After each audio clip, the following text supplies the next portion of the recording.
الک په څومره امر باندې امر ورته کېږي څومره عمر باندې چې دی په لمانځه ودرېږي. حضور پاک صلی الله علیه وسلم یې خپلو بچیانو ته لمونځ د 7 کلنۍ په وخت کې ورښیي، خو په 10 کلنۍ یې که لمونځ نه کړو ویې یې هم. دا د مکلفیت زمانه ده چې بالغ نه وي، الله حکم د لمانځه ورته متوجه کړی ده، نو د 7 کلنۍ نه ولې حکم ده؟ وایي د تمرین او د تدریب دپاره، عادت کولو دپاره. انسان هر عادت قبلوي، بیا خاص کر کنکی هغه بعضې کتابونه مثال داسې ورکوي، وایي دا کنکی د لاندې لښتې مثال لري. دا لوند نیالګی نه ده، لنده لښته چې په کوم طرف یې کږوي په هغه طرف کږېږي.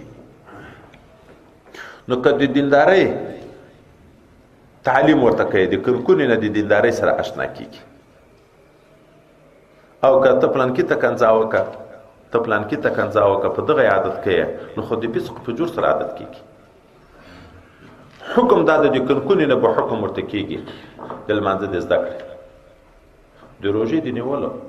موږ خو چې 12 کلن یم چې روژه نیسي، مور و پلار یې نه ورته پرېږدي چې ته کنکای یې خرابېږي.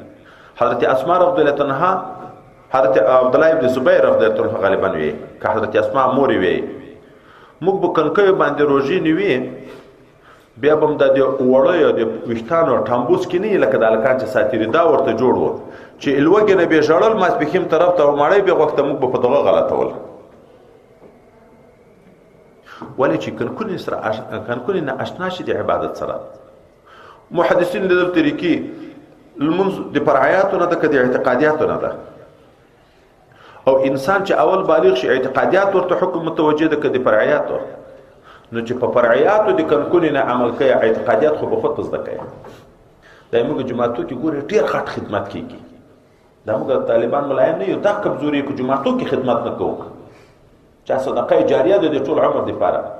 سبق ته هلکان ورځي تر بلوغه پورې ځي او راځي، الف با او بیا سپاره وشکېږه، هغه لاړه چې ختم شي، بیا سکولونه شروع شوه، سبق پاتې شي، کال ژبې ته بیا راځي، کالونه په تیر کې یو سپاره ده کې په زده.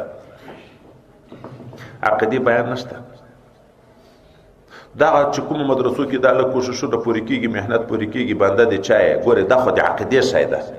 کنکونې نه یې پوه کړو، بنده د چای د الله تعالی، امت د چای د رسول الله صلی الله علیه وسلم، کتابونه څو دي 4، دغه شیان خو عقیدې دي. دغه د کنکونې نه دا په زده کول ضرور دي. وایي چې لمونځ په زده کول شو چې فرعي عمر ده، اعتقادیات خو په طریقه اولا به په زده کوي. او حتی 10 کلن چې شو چې لمونځ کې تاخیر کوو نه یې کوو، ویې به یم، ولې وایي دلته وجود د ویلو قابل شي، برداشت کړی شي، خو او ویل به شدید ویل نه، مخته به یې نه وایي، ځکه مخته ویل مطلقا ناروا دي.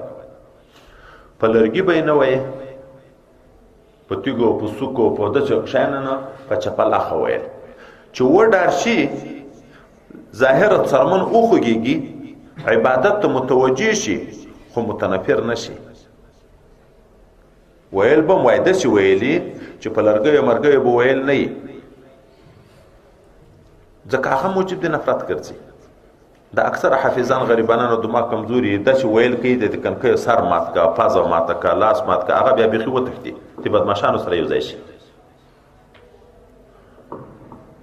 دا هر عبادت کې د کنکونې نه صدقه چې وایي ته مسکین راغی صدقه ورکوې، د کنکي په لاس یې ورکوه چې دا یې وروړي. ولې چې کنکونې سره عادت شي صدقې سره.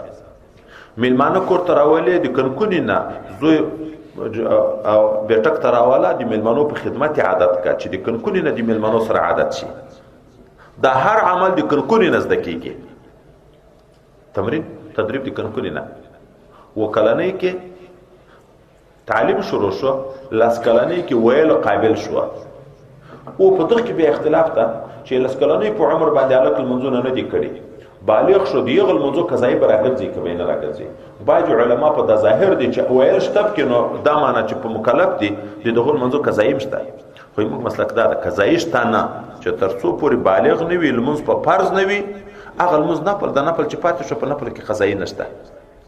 خو ویل د دغه دپاره نه دي چې په د فرض ده، ویل د دغه دپاره دي چې په دغه وخت کې دی ناارامه شي، بیا چې بالغ هم زیاتې لمونځونه نه کوي.